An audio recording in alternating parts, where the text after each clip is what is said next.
Yes, ladies and gentlemen, welcome back to the Spurs Web YouTube channel.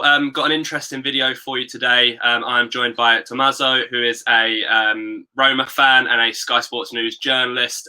So the topic of today's video is essentially we're going to be talking all things Fonseca. We're going to talk a little bit about the comparison between what he's been like at Roma, how he might do at Spurs. So we're going to go with Tom for the video, aren't we? So I think he's going to give us some insight onto what we can expect from him and what we can maybe hopefully look forward to and get a bit of clarification about his appointment, because I know a lot of Spurs fans out there are still a little bit confused and not really quite sure what we're doing bringing someone like him in. But first of all, Tom, how are you, mate? Doing well? Yeah, not too bad, thanks. Happy to be here and happy to give a bit of insight into Italian football. Excellent. Awesome. So we will jump straight into it. Now, the first thing I want to ask you is obviously Fonseca spent 2 seasons at Roma.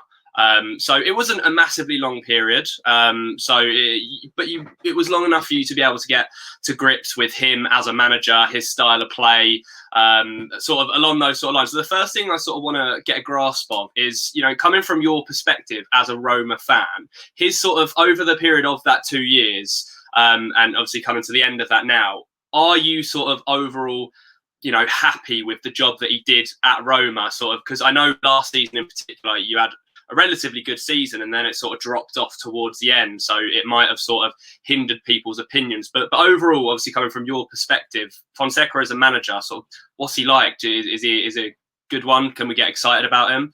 Yeah, I think you can definitely be excited about the brand of football that he's going to bring to Spurs.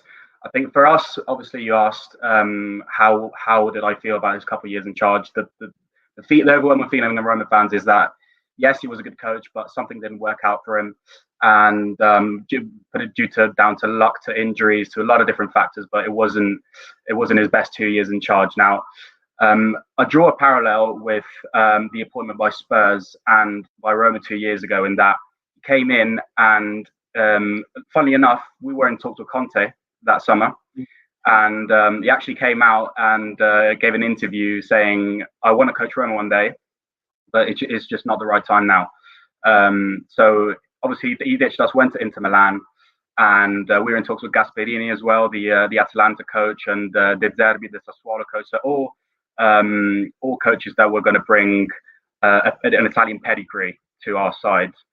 And then obviously we had Fonseca, so it was quite underwhelming. A lot of people saw it as an underwhelming appointment, which Spurs fans are seeing right now. Yeah.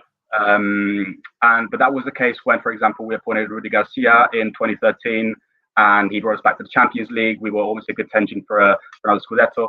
So it was an underwhelming appointment, but it was always going to be a transitional coach, because so he came off the back of Ranieri, coming back to Roma for that final few months in charge after Di Francesco got the sack, and so we all saw it as a transitional coach. Is he really the one that's going to bring us back to the big time? Probably not, but give him time. Let's back him, and let's see how it goes. And he wasn't really backed properly in the first transfer market.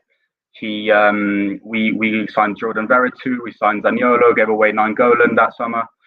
So it was an underwhelming summer for us, and it actually started off quite well. We saw the potential it was going to bring, the attacking football, possession-based, or trying to find the hole in behind the defence.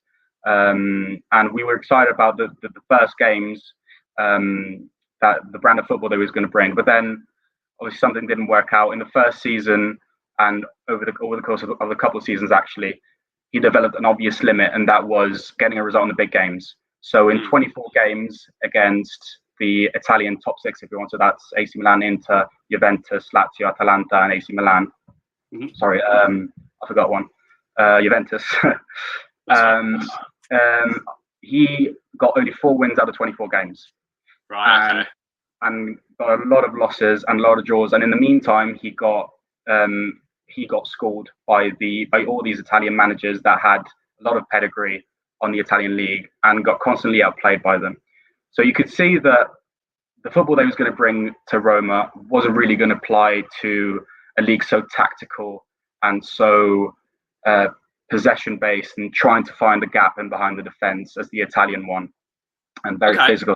So I think that in terms of how he's going to adapt to the Premier League, there's definitely more room to get excited for Spurs fans rather than Roma fans because of purely of the football that he's going to bring to Spurs. So very, very quick two-touch football, playing out from the back. He always played with a high line in defence, for example, which is something that got us done a few times in the Italian league because you had teams such as Juventus or AC Milan that press you press you when you're playing out from the back. And a couple of times we lost the ball very, very high up the pitch and conceded because of that. So I think for how he's going to compare to the English football, there's definitely more room for Spurs fans to get excited. Yeah, because like you mentioned loads of good points there because, of course, there's a couple of things I sort of want to pick out. So you mentioned, obviously, what we can expect for him in terms of football because, we've been focused around a lot about this philosophy at the club and playing and attacking football and initiating a high press. So you've obviously just mentioned that he likes to play very quick football, a high line, which is something we've been known to do in the past, which of course is brilliant. And maybe that definitely is something to get excited about. And another thing you mentioned as well is the fact that he, as in the past, struggled against the big teams. And that might be something that sticks out to me as something to be a little bit worried about because we don't particularly fare too well against the top teams in the Premier League. I think we only beat one team in the top half of the table in the second half of the season, which was Leicester on the final day. So we sort of have a bit of a block against some of the big teams, especially the big six. So, I mean, what do you think that is down to him not being able to sort of bring it to a table? Then do you think it's tactics? Do you think he was just maybe limited in terms of the personnel he had, or do you think it was just, maybe he hadn't quite had the time with Roma yet to be able to get them to where he wanted to be? I mean, he definitely had the time. He didn't have the players that I think he would like to have. So he's not the type of manager that prefers to have, rather pick the same formation every weekend. He'd rather have his own players play in his specific position. So say he started with a 4-2-3-1 at Roma.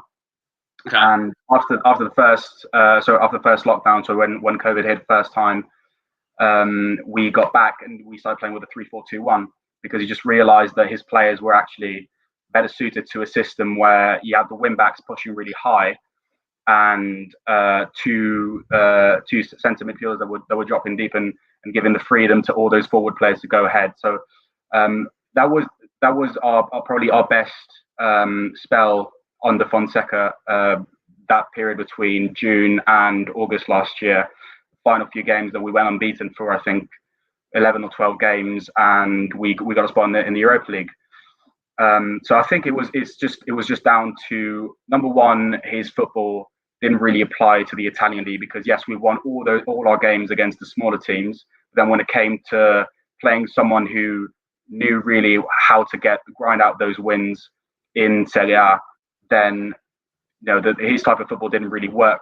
So you had Gattuso, Inzaghi, Conte, which all recognized the side of football that he played and were really quick to identify his strengths and most probably his weaknesses to shut all our attacks out. So I mean, he did get a couple of wins, but it was very underwhelming. So when we went to those big games, you always had a sense that is this going to be the one where we really establish ourselves? And now just never came. Okay, yeah, no, you make a really good point there, and I can sort of see the links to Spurs in that sense because we've had that over the last couple of seasons as well. I don't think many Spurs fans will have turned around and said, especially this season, that going into one of the games against the top six would have been particularly, confident. So I guess that's something we hope he can iron out and utilise arguably the more advanced squad with some fantastic individuals with it. I want to go back to what you were saying about formations, and obviously you mentioned what you started with, sort of the 4 at the back, and then it transitioned into the 3. Do you think that 3 at the back, or even maybe a 5 at the back, if you want to go the other way with it, is going to be something that we see Fonseca utilise at Spurs? Because obviously we like to play with advanced fullbacks. Our attacker is much more threatening than what our defence is. So do you think that's something that he will look to utilise?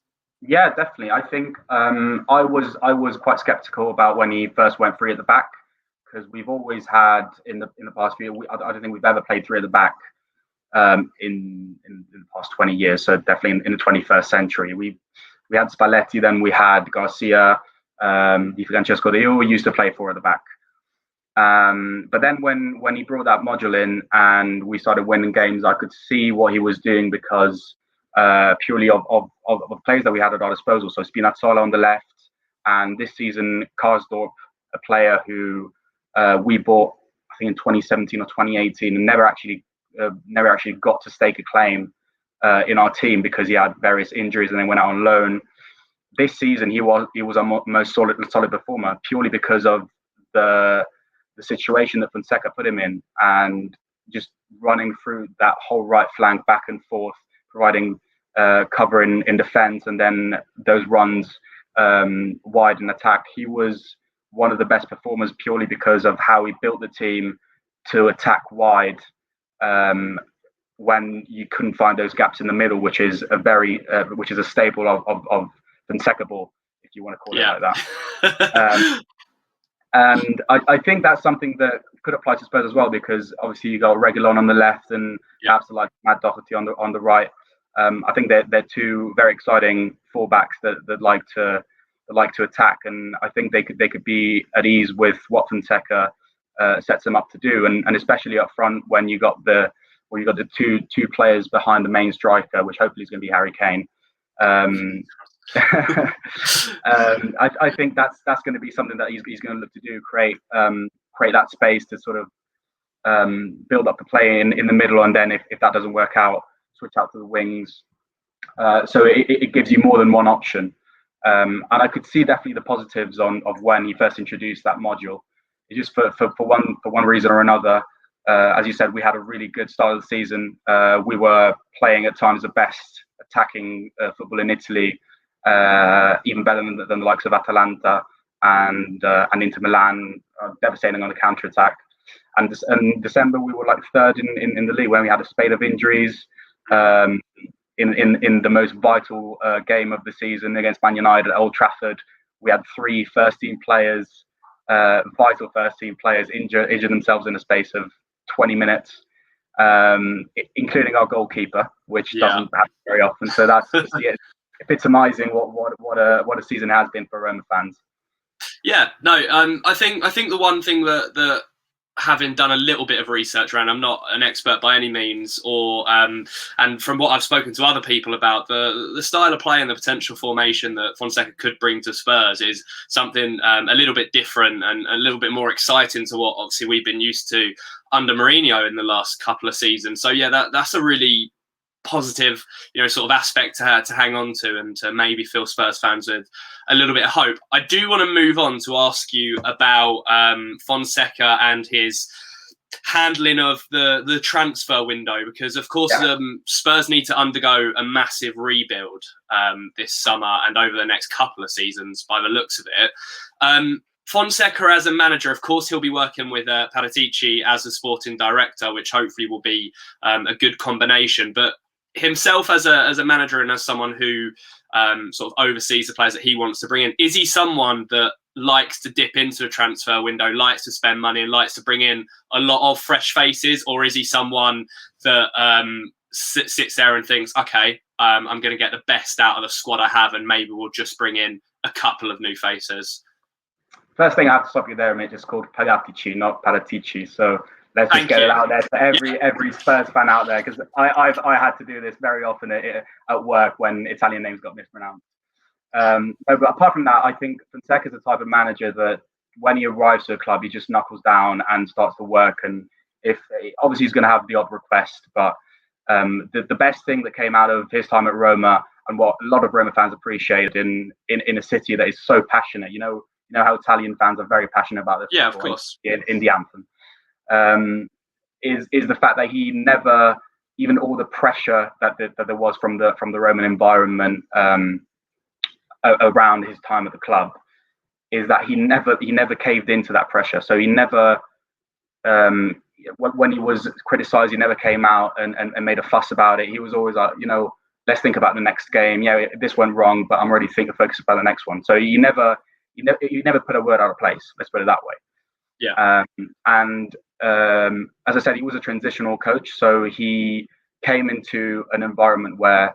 So when he came in 2019, we were owned by Jim Pallotta, this American businessman, who then last year sold the club to another American family, the Friedkins. And last summer, we didn't really sign anyone apart from Chris Smalling on the final day, which was the only request that Fonseca, I think, ever put in as a coach, because he was just so vital when he came in. You could just see the experience that he had and how it translated to the rest of the back line and gave everyone assurances. But we didn't really sign. We signed Pedro on a free transfer.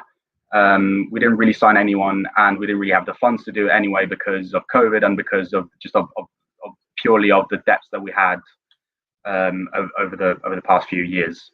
So he was never properly backed in the transfer market, and you could see as well when the Friedkins decided to choose their first manager, they decided to go for a blockbuster name like Jose Mourinho. So he was never properly backed in the transfer market. I think he's going to be the type of coach that just sees what he has at his disposal. If there's something lacking in the squad, then obviously he's going to come and make the request. But I don't think he's going to kick up a fuss if he doesn't get the player he wants. Yeah, I mean, you make another interesting point because, I mean, some of the discontent Spurs fans have had around the current squad, and of course, this need for a massive rebuild would ideally result in a lot of players leaving the club. And of course, if players leave, yes, there's the element that you can start to bring youth through and youthful players. We've got like Oliver Skipp and Ryan Sessegnon. I think Daniel Levy's quite keen on trying to integrate into that first team next season. But there is going to be that need to bring in a couple of new faces. I mean, I don't know if you saw the video message that Daniel Levy put out a couple of days ago, which was put on the Spurs channels, and it is essentially saying that the money that Spurs make is reinvested into a team that we will spend this summer. I can't promise that it's going to be extensive, which I don't think any of us expected anyway, but there will be new signings at the club. And I did want to ask you, actually, because there have been a couple of links with some of the Roma players. So it'd be awesome to get some insight into some of these players. And the one that keeps popping up in particular is Lorenzo Pellegrini, who I think I did a little bit of research on him earlier. He played majority of games last season, I believe, in Serie A. I think he scored 7 goals, 6 assists in Serie A. So what sort of a player is he? And is he someone that if Spurs were to go in for him, would he, improve our squad? Would he be someone to get excited about? Yeah, it doesn't surprise me that Pellegrini is the name that has been linked with Spurs most often, because I thought he was really perfect for Fonseca's football. He's a sort of creative midfielder that you would play just in a more advanced, like number 10 position if you want. He's a type of player that is a bit reminiscent of Totti in a Roma shirt, in the fact that not in terms of quality. Obviously, he's got the quality. He just needs to be consistent. It's more the fact of his vision, and what we said about Totti when he played is that he had eyes behind his head. So he always knew the runs that teammates were making and how to play that through ball when the defense is fully lined up, and how to open the game up even when there's a low block. So I thought that. I thought that wasn't surprising that Pellegrini was linked, because I think he's really perfect for what Fonseca's trying to build. He is a great player. The only thing is he hasn't been living up to his potential. So when he was, say, in the under-21s, for example, he's a Roma youth product, and we all look at him like, the sort of players I mentioned, Totti, De Rossi, Florenzi, that we had over the 2 years that are Romans first and foremost, and then Roma fans. So it's just like one of our own. Yeah. That is just from the stands, goes and fulfills his dream and plays for Roma. And I think there's a lot of pressure on him for that to deliver, because of just merely of the players that we saw do so well over the past 20 years in a Roma shirt. But the thing that we've been really stressed and frustrated about is this consistency. So at times he will be hands down the best midfielder in our team, create 4 or 5 different openings a game, and chip in with the odd goal. but at times he would just completely fade out the game and not be sort of consistent at all. So that's what we we're really frustrated about. But he's got the quality, and I think he would be an addition definitely to the Spurs team.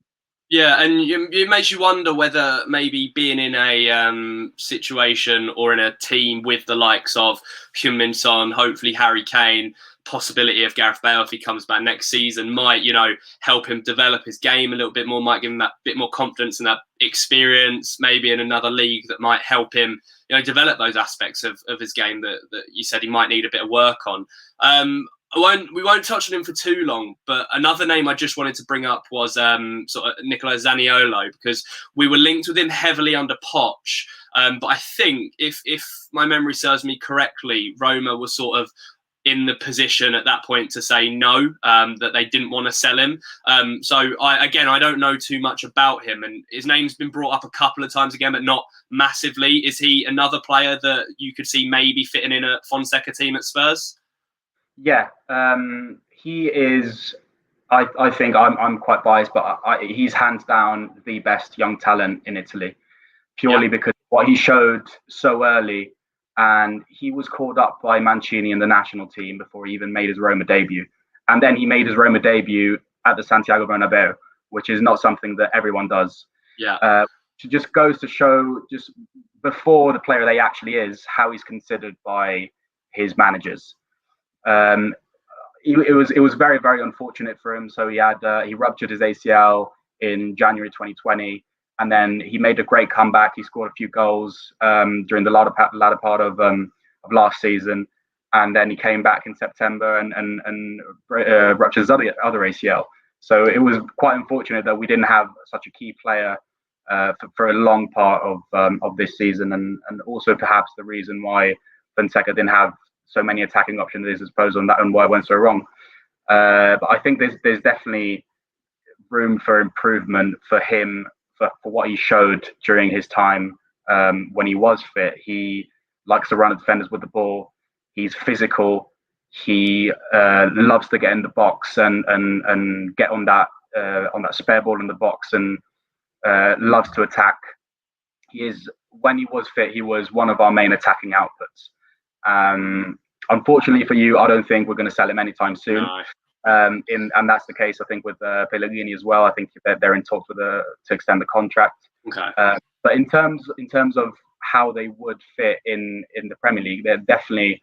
I think I would see Zaniolo more than Pellegrini, just because of how he's so energetic and agile, and I think he would fit the intensity of the Premier League a lot more. They're two players that will be very interesting to see in a different league and go away from Roma. Awesome. While we're on the subject, then, the new sporting director, obviously, he's done a tenure at Juventus. So obviously, you as a Roma fan will have maybe kept an eye on obviously who he's brought in for Juventus. And there's a couple of names we've sort of been linked with. Romagnoli from AC Milan, also Milenkovic from Fiorentina. Do you think that they're the sorts of names and players in the centre back position, which is obviously one of the areas we're looking to strengthen, that are they the sort of names that it is good to be linked with if we're going to be looking to pluck that sort of talent out of the Italian league? Yeah. I really rate Milenkovic. He's a great defender, and I don't think you would make a wrong move to go for him. In terms of what Adaptation brings to the table, I think the pedigree that he had with Juventus, it's just unbelievable. He spent a few years at Sampdoria under Giuseppe Magotta, so the current Inter Milan CEO, and then he followed him at Juventus, first in a sporting director role, and then director of football. So he has he learned from the best.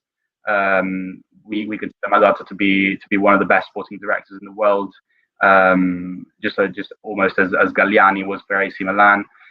And just the type of players that he brought in at Juventus, Barzagli, Vidal, these players that kickstarted Juventus' 9-year winning cycle in Serie A, and his time at Juventus was unbelievable. They got to the Champions League final twice, and it was all due to the mix and the blend of experience and youth, young talent that they had at the time, and actually was instrumental to that. And obviously, everybody knows him as the man that brought Cristiano Ronaldo to Juventus, and that as well. That was an unbelievably difficult move to wrap up. There's not many sporting directors in the world that can boast about the fact that they brought Cristiano Ronaldo to their club. So I think that's going to be it's going to be a really exciting summer transfer market for Spurs, knowing that you've got someone like that in charge of your club. In terms of the names that you put, I think that's also two of the household names in the Italian league. So I guess it is good to be linked with those sort of names because it just shows the ambition that there is behind the club now that there is a new cycle, as you say. Yeah, no, of course.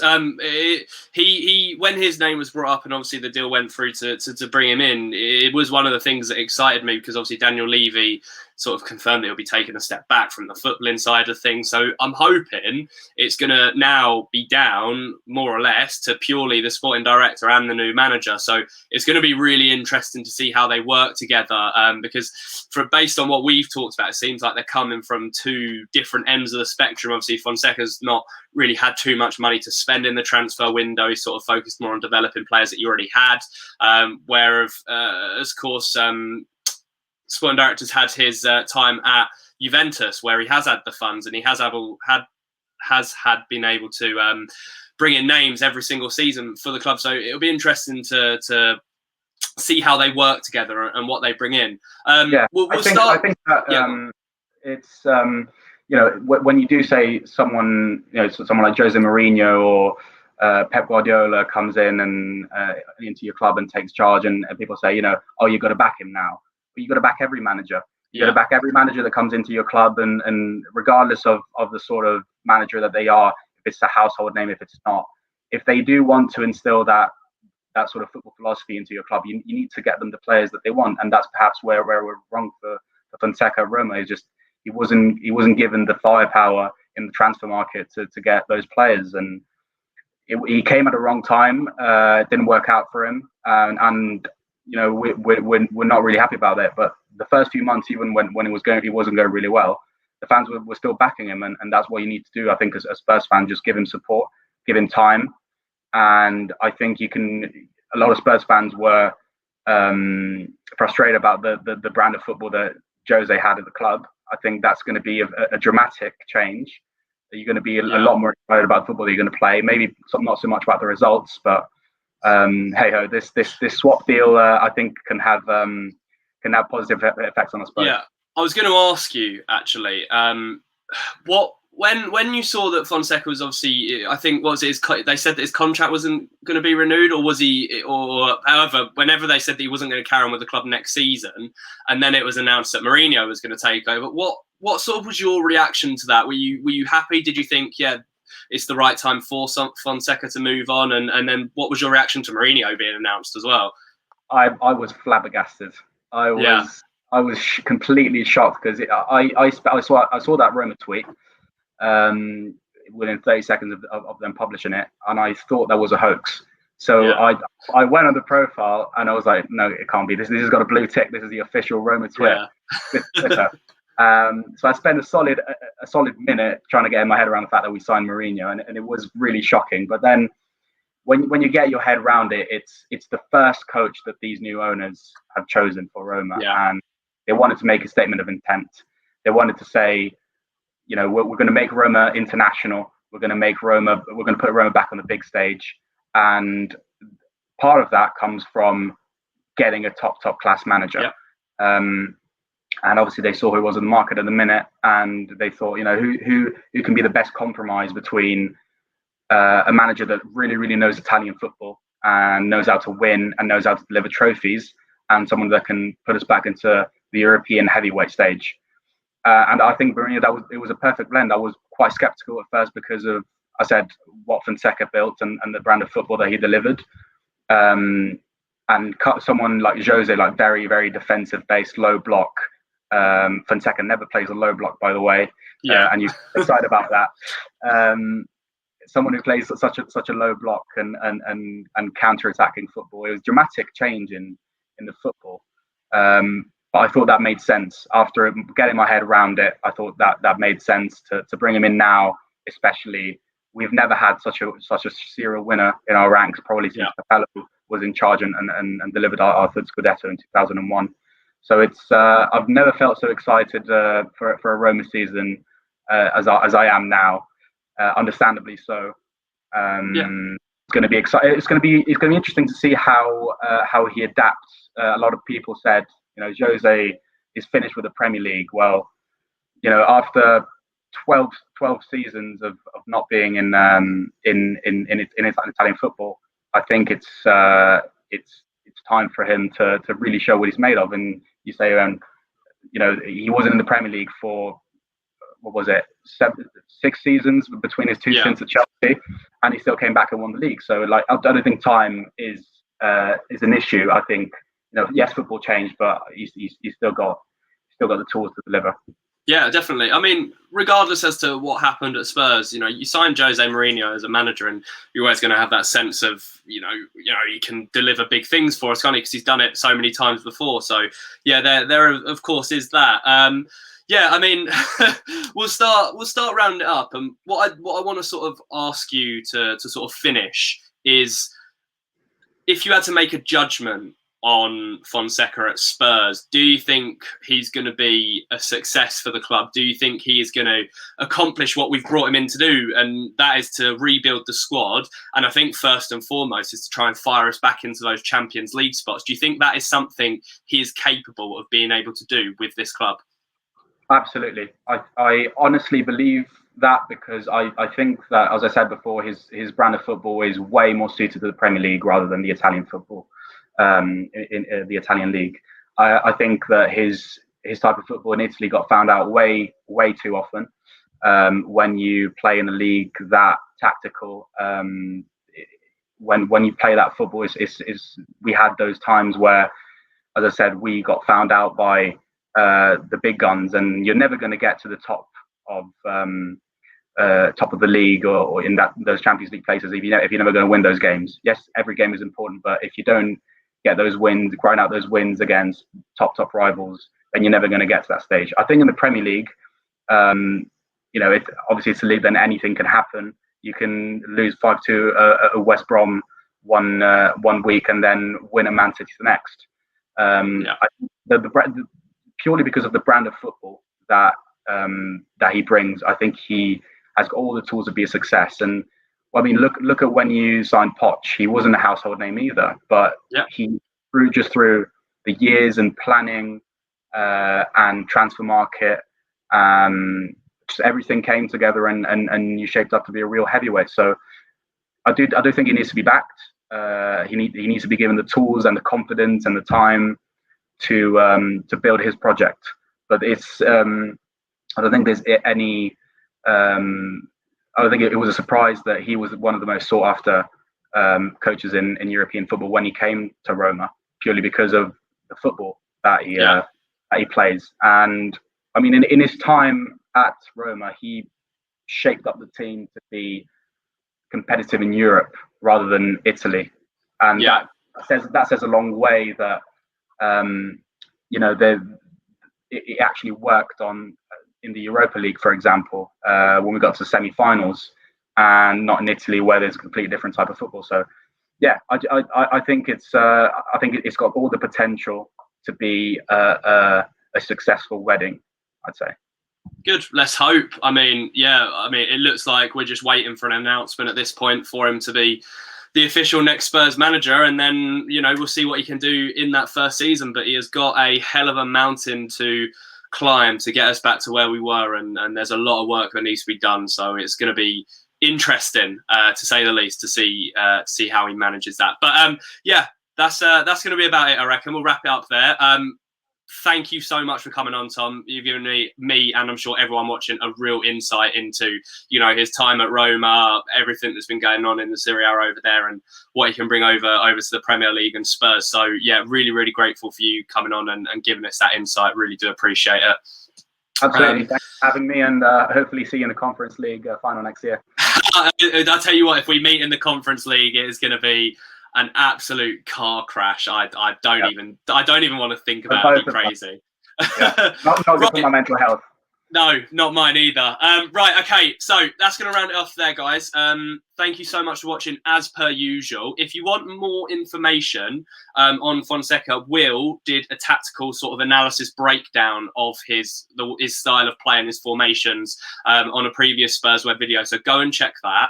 I'll put Tom's link to his Twitter in the description of the video, so you can go and check him out as well. Of course, does some great work for Sky Sports News as well. So make sure, you're checking him out and following him and keeping up with him if you, would like to as well. But apart from that, that's going to be it for today. Hopefully, we've eased your mind and given you a bit more information on what is to come at the club. And we will catch you in the next one. And as always.